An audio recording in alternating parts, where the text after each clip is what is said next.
இந்த அக்கரவழி என்று சொல்லக்கூடிய இடத்துல கொக்குளாய் கொக்கு தொடுவாய் கர்நாடகேணி மக்களும் தென்னமரவடி பகுதி மக்களுக்காகவும்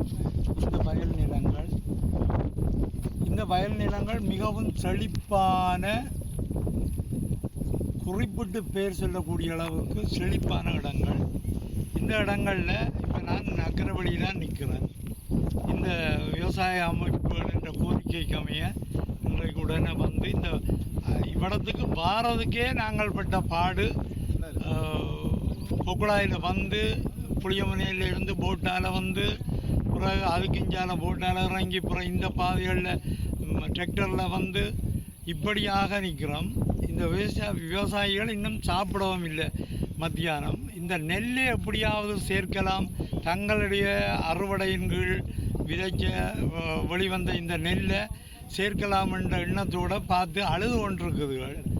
இப்படியான எல்லாம் மோசமான கிட்டத்தட்ட 800 ஏக்கருக்கு மேற்பட்ட வயல் நிலங்களில் அறுவடை செய்த நெல்லை காப்பாற்ற முடியாமல் திண்டாடி கொண்டிருக்குதுகள். 3000 மூடைக்கு மேல்.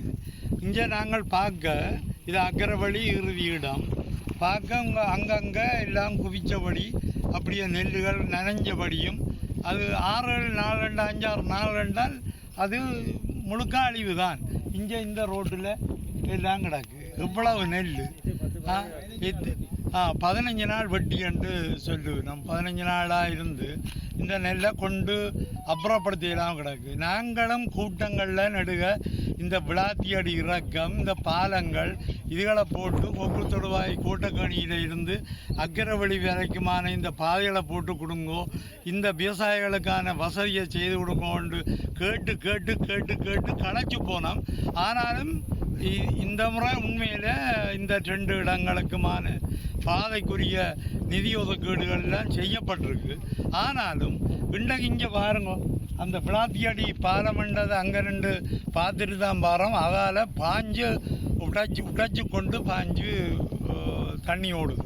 அப்போ அந்த பாதையால் நெல்லை கொண்டு போகணுமெண்டா என்னென்று கொண்டு வரோம். அதுக்கு இங்கால 4-5 இடத்துல வெள்ளம், இந்த டிராக்டர் தன் கடமையை விட கூட செய்யுதுன்னு தான் நாங்கள் நினைக்கணும். அந்த டிராக்டரால் அந்த பள்ளங்களுக்கால வெள்ளங்களுக்கால ஓடித்தான் இப்போ இவ்விடத்துக்கு வந்து நாங்கள் இப்படி இங்கே நான் ஏற்கனவே குறிப்பிட்ட மாதிரிக்கு சாப்பிடாமல் இந்த தங்கட இதை என்ன செய்வோம் இப்படி செய்வோம் என்று சொல்லி அப்படியே ஏக்கத்தோடு விவசாயிகள் இருக்கிறது தான் நாங்கள். தயவு செய்து சம்பந்தப்பட்டவர்கள், நான் இப்போ இங்கே இருக்கிற கமல சபை திணைக்களத்தின் கொக்கு தொடுவாய் அலுவலக டிஓவோட கூட தொடர்பு கொண்டு உடனே இந்த விஷயங்களை சொன்னால் அவரும் இதெல்லாம் பார்த்தது ஏற்றுக்கொள்கிறார். முழுக்க அழிஞ்சு போச்சு இந்த மக்களுக்குரியதுண்டு.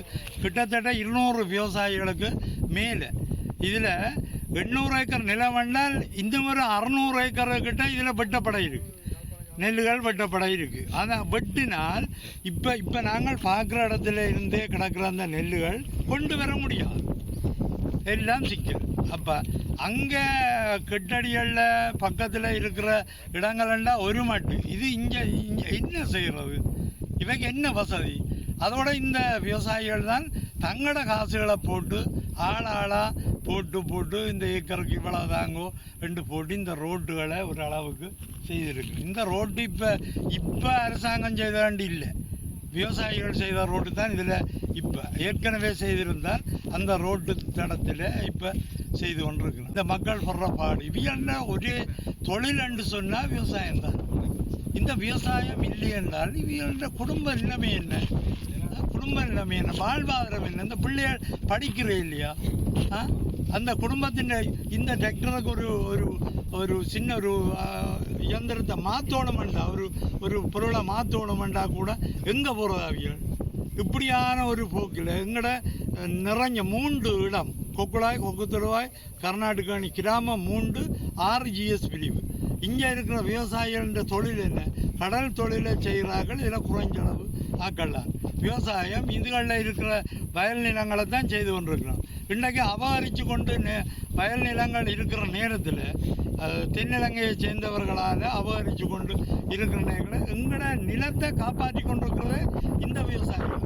இப்படி இருக்கேக்க இவ்வளவு ஒரு பெரிய துன்பப்படுற எல்லாமே பார்க்க சகிக்க இல்லாமல் கிடக்கு. தயவு செய்து நான் நாளைக்கு ஜிஏவுடைய கதைப்பேன், சம்பந்தப்பட்டவர்கள் உடைய கதைப்பேன். இப்போ நான் ஃபோனில் கதைச்சேன். நான் இருந்தாலும் இவைகளுக்குரிய வசதிகளை இயலக்கூடிய அளவுக்கு செய்து கொடுக்கணும். இந்த எனக்கு பார்க்க நெல்லை எடுக்க இல்லாத போலான் கிடக்கு. அந்த அழிவுகளையாவது ஒழுங்காக போட்டு இனி இன்சூரன்ஸிட்ட அழிவு கேட்டால் 68 காரணம் சொல்லி கொண்டிருக்கிறோம். அவை கூட்டத்துக்கு வருவினோம், ஆனால் 68 காரணம் சொல்கிறோம்.